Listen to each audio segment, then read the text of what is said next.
للدين قبل الأرض، فالجنسية الإسلامية حق لكل من قال لا إله إلا الله محمد رسول الله، أيا كانت أرضه في المشرق أو في المغرب، لكن الأرض لها ثقل أيضا، لأنها تعتبر ركنا من أركان دولة الإسلام.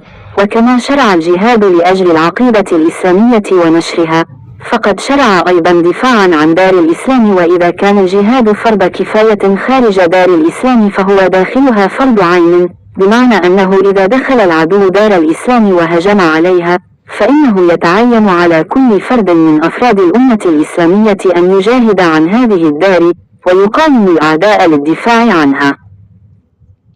قال بعض العلماء: وهذه الدار أي دار الإسلام يجب على المسلمين القيام بالذود عنها، والجهاد دونها فرض كفاية إذا لم يدخل العدو الديار الإسلامية، فإن دخلها العدو كان الجهاد فرض عين عليهم، فعليهم جميعا مقاومته ما أمكنتهم الفرصة واستطاعوا إلى ذلك سبيلا واحد.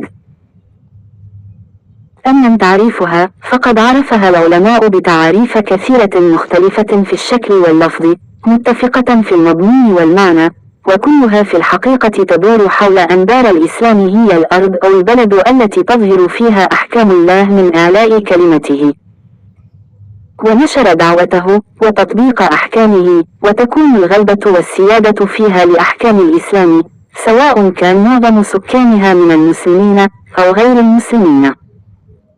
ومعنى الغلبة أن تكون أحكام الإسلام هي الغالبة وكلمة المسلمين هي النافذة وراية الإسلام هي المرتفعة. ومعنى السيادة أن يكون حكامها مسلمين ملتزمين بالشريعة الإسلامية مطبقين لها. تعريف الفقهاء لدار الإسلام: عرفها الحنفية بأنها الدار التي تظهر فيها أحكام الإسلام واحد. قال السرخسي: دار الإسلام اسم للموضع الذي يكون تحت يد المسلمين، وعلامة ذلك أن يؤمن فيه المسلمون. اثنان. قلت: والبلاد التي تحت يد المسلمين تجري فيها أحكام الإسلام، لأن المسلمين لا يجرون هذه الأحكام إلا إذا كانت الأرض تحت أيديهم وسلطتهم. وعرفها المالكية بأنها الدار التي تجري فيها أحكام الإسلام فاصلة ثلاثة. قلت: وأحكام الإسلام لا يمكن إجراؤها وإظهارها الظهور الحقيقي إذا لم تكن السلطة إسلامية.